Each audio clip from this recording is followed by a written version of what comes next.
kunci, ini ada kunci nih.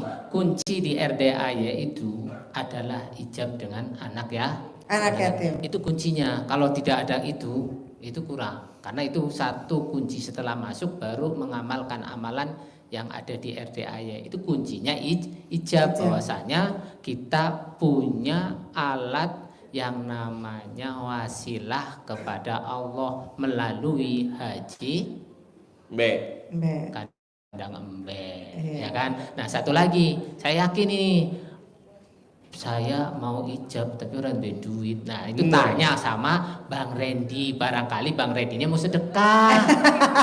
Bang Reki itu mau sedekah tuh, Bang Reki tuh. Jadi gini Bapak Ibu, jadi gini, emang sangat menarik sekali tentang bukan saya nggak mau ke RDAY, saya nggak punya duit.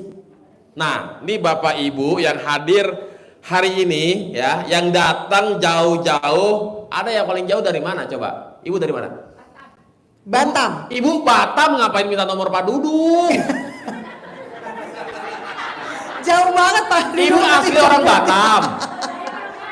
Padang, Minang, merantau ke Batam. Batamnya di mana? Oh, Batam Center. Iya. Lebih jauh dari Batam, ujung timur ada. Ibu dari? Ibu yang mana? Hah? Luar pulau ada nggak di luar pulau? Ibu? Balikpapan. Di Balikpapan ada apa, Bu? Di Balikpapan ada apa? Kucing. Bapak, ada yang lebih jauh dari Balikpapan, Bapak? NTB. Oh, NTB. Pak, Bu, kok mau jauh-jauh datang ke RDAY? Ini kan tempat aliran sesat. Katanya. Saya belum tahu. Wow, dahsyat ya. Pokoknya Bapak Ibu mau yang deket, mau yang jauh ya. Bapak Ibu datang pastikan awalnya nonton YouTube. Pak Haji sedekah dipaksain, Pak Haji ke RDAY dipaksain, ya. Tahu-tahu dilalanya ada aja rezekinya buat sedekah. Tahu-tahu ada aja rezekinya. Padahal sebenarnya ya Pak Kiai ya, sedekah Pak Mas Regi dan teman-teman semua, Bapak Ibu semua, sedekah itu nggak cuman dari ketersediaannya duit loh. Senyum sedekah. Terus kita kayak gini nih, berbagi itu juga sedekah. Terus saya waktu menyedekahkan waktu 17 kartu kredit itu Mas Regi, semua barang saya, semuanya, saya sampai nggak punya baju karena memang semua pakai kartu kredit kan. Itu semua sampai sepatu dan lain-lain yang harganya mahal-mahal itu, sampai jam dan lain-lain semuanya, sampai saya pinjem, mau ke kantor tuh pinjem baju sama teman saya, itu saya sedekahkan. Semuanya, itu kan kita ada kayak gitu. Terus dompet kita tuh sedekah, tadi malam saya sedekah itu Mas Regi, seisi dompet. Jadi receh-receh itu keluarin semua. Isi dompet kita tuh keluarin semua. Ada recehannya, ada ininya, keluarin, hitung. Itu sedekah seisi dompet. Jadi macam-macam instrumen sedekah sebenarnya.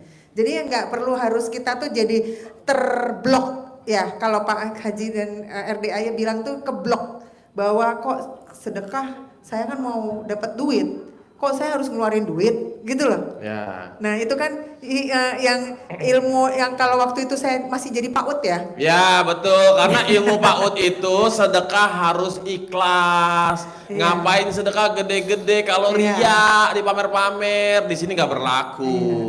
Di sini sedekahnya untuk hajat. Kok sedekah untuk hajat? Sedekah kan karena Allah Ta'ala. Iya.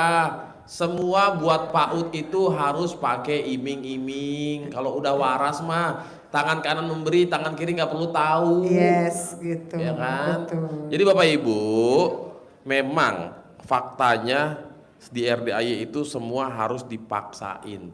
Kalau nggak dipaksain Bapak Ibu yakin pasti nggak bakal nyampe ke sini.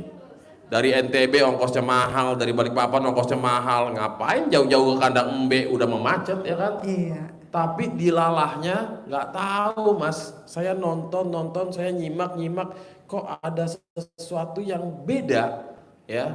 dilalahnya saya praktek, kok terkabul satu persatu, walaupun masih yang kecil-kecil. Tetap harus disyukurin Bapak Ibu, tetap harus disyukurin. Karena kata Pak Haji bahasanya mantesin dulu. Yang tadi saya bilang waktu di awal kita lagi healing tadi ya, kita meditasi kan, kita sempat meditasi. Nah itu juga kita harus mantesin diri kita juga. Saya bicara tadi Mas Egi pertama, ketika Bapak Ibu dapat uang 10 miliar, kira-kira apa yang di benak Bapak Ibu untuk membeli atau mengadakan 10 miliar itu selesai habis dalam satu hari? Ke saya dong. Ya. Ketika Mas Regi dapat uang 10 miliar. Iya, ketika Mas Regi dapat uang 10 miliar, tuh suruh bilang, habiskan dalam satu hari, apa yang dibeli? Saya kabur dari RDAY, nggak riadoh lagi, nggak sedekah profesi lagi. Itu iya, manusiawi, karena otak saya udah ketanam. Kenapa Allah nggak kasih saya 10 miliar sekarang? Sementara mending nggak 10 miliar tapi badan sehat, umur panjang. Seperti Mbak Vita bilang, kita tuh keluarga guyup, keluarga sehat, keluarga semuanya sehat. Suaminya Mbak Vita juga lagi sakit jadi sehat sama sekali, itu adalah melebihi dari 10 miliar. Nih buat bapak-bapak nih yang terpenting, badan sehat, umur panjang, rezeki panjang, pernikahan panjang. Ya, atau lagi paling penting Pak. Apa tuh? Anuan panjang. Siapa yang ngomong barang keras tadi? Anuan panjang. Bapak udah mulai bisa baca pikiran saya ya Pak? Anuan panjang. Saya emang pengen bilang yang terakhir Pak, ngaceng. Bener banget. Sekarang duit banyak, muka ganteng. Bu, setuju nggak? Ini nggak muridnya, nggak gurunya. Duit banyak, sama muka aja. ganteng, tapi nggak keras, nggak enak kan? Nah, harus satu set disebutnya Pak. Keras, panjang, lama, terakhir muncrat. Iki opo iki? Tapi bener nggak Bu? Bu, jawab. Nggak bener. Ya bohong, nggak bener. Bener kan Pak? Benar katanya. Iya. Tunggu, ini Pak Kiai belum kelar nih. Udah selesai belum Pak Kiai? Ayo lanjut lagi. Lanjut Pak Kiai. Ini emang kebanyakan intermezzonya. Gimana Pak Kiai? Tambah indah. Karena sedekah litafil bala, sedekah menambahkan rahmat, menambahkan semuanya itu yang namanya sedekah itu ya dapat litafil bala, dapat rahmat, dapat yang jelas cair sesuai yang diinginkan. Amin. Amin. Saya ulangi lagi, untuk yang namanya cemburu itu ada beberapa cemburu, dendam, komen ataupun berpikir itu bisa satu apa? Iya, satu paket. Satu paket, itu satu paket. Relate ya. Saya ulangin di dalam surat Al-Hujurat ayat 12, boleh dipegang, nanti ditulis, dibuka, terus diulang-ulang, nggak apa-apa. Hai orang-orang yang beriman, jauhilah banyak prasangka. Sesungguhnya sebagian prasangka itu dosa. Janganlah mencari kesalahan orang lain. Dan janganlah ada di antara kamu yang menggunjing, rasani wong, apa maning ya, sebagian yang lain. Apakah ada di antara kamu yang suka memakan daging saudaramu? Tuh, yang sudah mati, tentu kamu merasa jijik. Bertakwalah kepada Allah, sesungguhnya Allah Maha penerima taubat, lagi Maha penyayang. Sekali lagi Bu, kalau kita seneng cemburunya kebangetan, ya itu di luar nalar orang kadang-kadang sampai blank, itu pasti di dalam hatinya suka ada doa. Biarin dah, kata kemarin, lakiku yang ntar begini begitu. Nah itu jadi doa yang kadang-kadang mustajab. Makanya hajatnya nggak nyampe-nyampe. Kita udah bolak-balik ke sini, tapi amalan yang diberikan oleh guru kita nggak diamalin.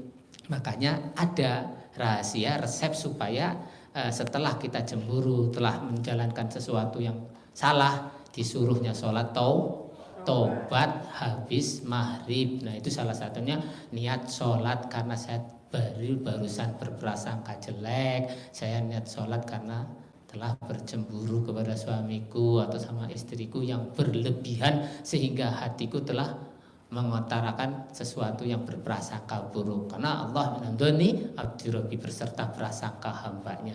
Ingat, kalau bermunjing, ngomongin orang, terusan suka nyari kesalahan orang, itu sama dengan memakan daging bangkainya saudaranya sendiri, kalah Sumanto. Makanya kita jangan sampai seperti Sumanto. itu boleh diambil, nanti ayatnya ditempelin, dihafalin. Oh iya ya, nanti pas waktu marah kita ingat, ya Allah sungguh beratnya itu salah satu adalah penyebab daripada kita tidak dikabulkannya doa. Tapi insya Allah yakin betul kita yang ada di sini niat bahwasanya kita akan membersihkan diri dengan sholat taubat, terus mandi malam dan semuanya. Saya yakin dengan kalau semua amalan yang diberikan oleh guru kita ini dikerjakan, saya yakin semuanya akan mendapatkan makbul ataupun diterima. Luar biasa, tepuk tangan dulu buat RDAY. Terima kasih.